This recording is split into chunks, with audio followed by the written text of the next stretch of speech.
And one of Christianity's specifically horrible contributions to human mythology and delusion is the idea, the terrifying idea, that you could be tortured forever. Horrible by what standard?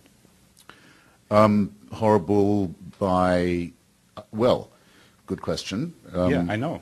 Good, no, but horrible, well, shall I say, let me ask you, anyone here who doesn't think it's a horrible idea to put up their hand? So it doesn't seem to require much explanation, does it, as a horrible idea? Well, What, do you feel you need a standard to keep your hand down at the moment? Or did I just say something that was, so to speak, morally self-evident? there's a difference between an emotional reaction to something. Every person. Oh, I think they're using their heads.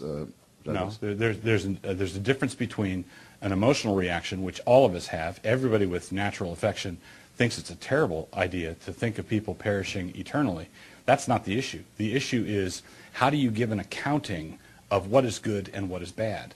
When you say, if the universe is, on your accounting, time and chance acting on matter, if all the universe is matter in motion, what do you mean, horrible? What do you mean by horrible idea? Who cares? Why do we care? Very good point. Very good question. I ask myself a lot why that is. I think it's because I am one of the higher primates. But that's not a rallying cry. It appears to be, no, it's not much of a rallying cry, but it has the merit of being true. It appears to be the part of the equipment, intellectual and moral equivalent of our primate species, that it does have a need to help its fellow creatures, as well as to torture, kill, rape, enslave, and exploit them. It does have a feeling, quite a strong one, that there's a human need to help, and that you might need help yourself someday. So be nice to your neighbor. So why not? Now, not everyone has this. I mean, there are quite a lot of people, also presumably made in the image of God. I think a superfluous assumption to be making, but also made in the image of God, according to you, who are born sociopathic. They don't care about other people. They just can't be made to. They just won't and don't.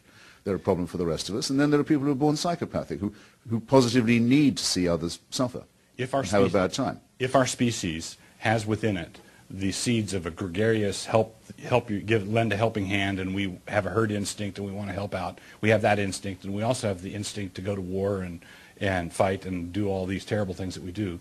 I've got instinct A and instinct B. What is it that tells you which one is right? Same as you, I would say. God? No. No, you knew all that before you'd ever read the Bible. Well, I knew all that. You knew all that before anyone ever introduced you to Christianity. Yeah, don't tell me you didn't, or I'll have to be seriously alarmed about what you were like as a little boy. Well, that would be good to do. It'd be serious no, come on. It's here's the issue. Of course, I can feel a certain way before I can give an accounting of it. But what I'm asking for is, given your premises, given your assumptions, given what you say the universe is, given all that, how do you give an accounting of which way you go?